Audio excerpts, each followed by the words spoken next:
Welcome, ladies and gentlemen, to Clive Barker's Hellraiser, Spring Slaughter. This is a 3-part comic book read-through series, inspired by the writings of Isidor Klauski, the first man ever to escape from hell. 3 tortured souls will prepare to wage war on Leviathan's legions.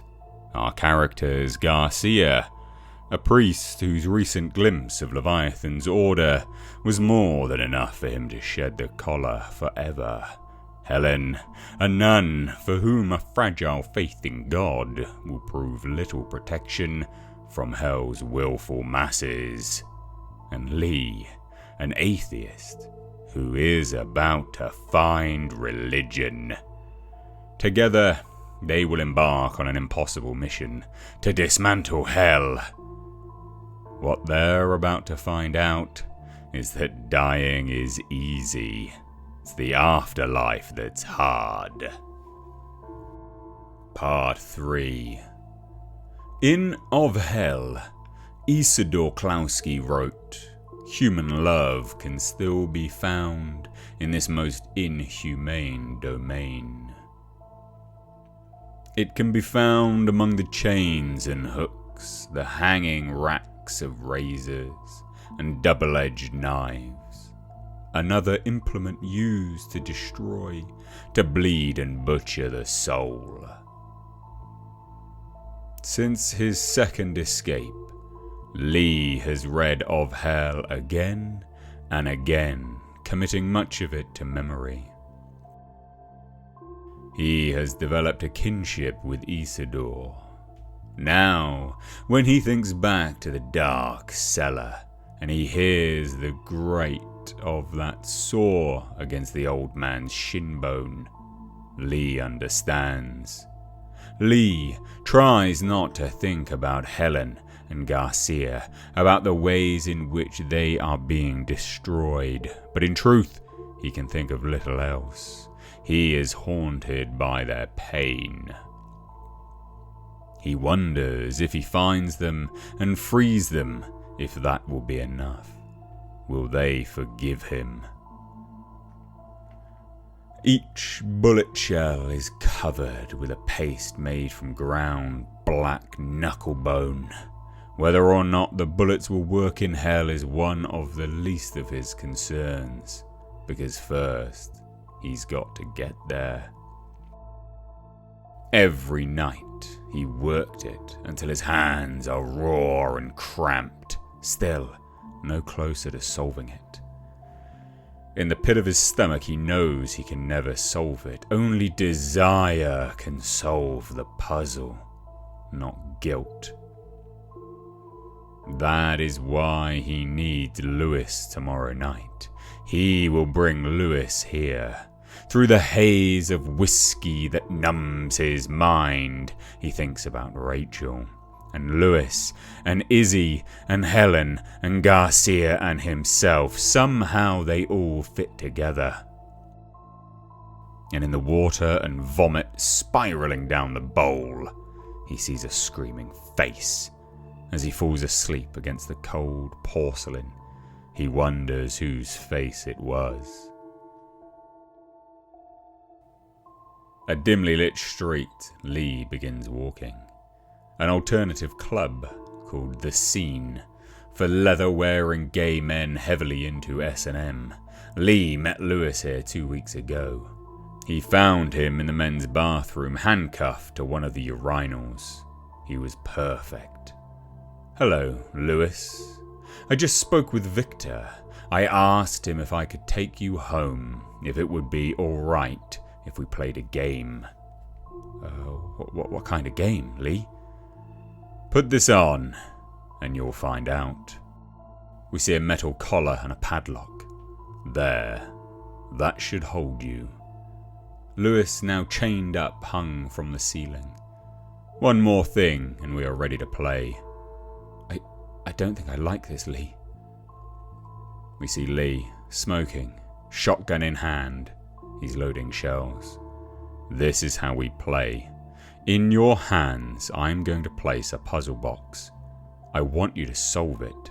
As soon as you solve it, I want you to turn it back as fast as you can. I will then leave the room for 1 hour. At the end of the hour, an alarm clock will go off, and you will again solve the puzzle, and again turn it back. I know this sounds strange, but it is my game, and if you do not obey, I will hurt you. Do you understand? Now take hold of this, and whatever happens, don't let go. But Lee, I'm terrible at puzzles. What if I can't solve it? You can solve this one. How do you know? I can't see it or anything. You don't solve this puzzle with your mind. Feel it. Run your fingers along its edges. That's it. Softly. It's getting warm, Lee. Listen to me, Lewis. How does it feel to be strapped in that chair? I could do whatever I wanted to you. How does that make you feel? Yes, that's it. Now turn it. Turn it back. Lewis! Lee, what's happening? Shotgun ricochets off. Now! Lee? I'm back, Leviathan. Did you miss me? Sorry I can't stay long. 58 minutes, 4 shells. Come on, boy. This old nun's habit of Helen's is old, but you can pick up the scent. You can do it. Lee is standing there in the labyrinth with his dog, shotgun in hand, and a demon of some sorts on the floor. Are you watching, Leviathan? This is the beginning of the end.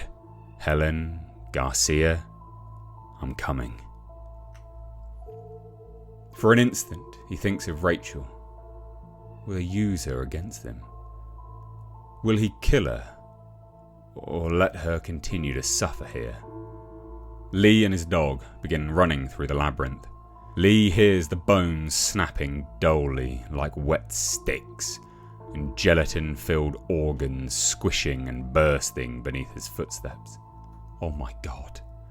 He stumbles across a mound of flesh and a scalp. He picks it up. Helen?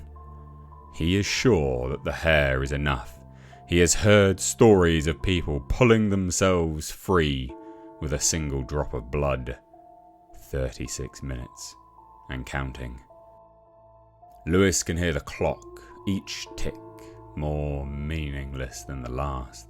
He breathes deeply, inhaling the warm scent of the stiff leather mask covering his face. He imagines Lee and Victor watching him from a peephole. What if they choose not to release him? Leave him bound all night? Lee had said it. He could do whatever he wanted. Lee, deep in the labyrinth, finds what looks like Garcia's feet. Oh shit. Garcia. And there's the rest of him. Up above, high. Soon you'll be in Helen's arms, I swear it. He races back with the remains of Helen and Garcia. The time was perfect. He was going to do it. If only he could make it back to... Lewis. Lee. Is that you, Lee? Lee, I was bad. Punish me, Lee. Punish me, please. Lewis's heart pounds in anticipation as his pierced nipple is pulled taut, and it snaps. No, Lewis. He comes back. Lewis is gone, dead, blood, gushing. Bravo, Lee, bravo, perfectly orchestrated. Well, almost. And my compliments on the choice of Lewis. I'm not sure which of us enjoyed it more. Throughout the session he kept screaming your name. I really think he loved you. But I killed me. It's the demon that Lewis shot in hell. Lee, Leviathan is God here. God. You atheists have such a problem with that. Now, as for you, drop. Your friends and you are free to go. See? We know you, Lee. With Lewis added to your conscience, you'll have to try again, and we all know you can't solve them anymore, of course. If you'd rather, you're free to stay. See you soon.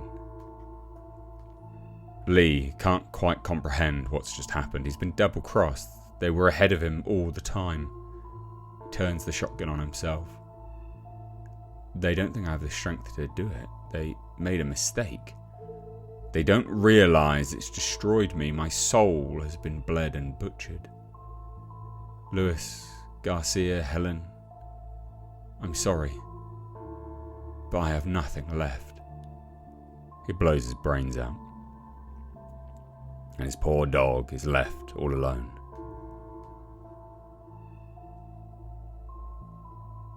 But in one fell swoop, with Lee's sacrifice, no, the dog is not alone because blood has now poured out. Blood, much needed nourishment for Helen and Garcia. Garcia? Helen, is that you?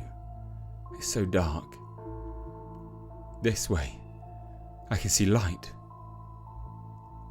I feel heat. I feel... And a hand bursts through Lee's torso. Flesh exposed, muscle and sinew. The end.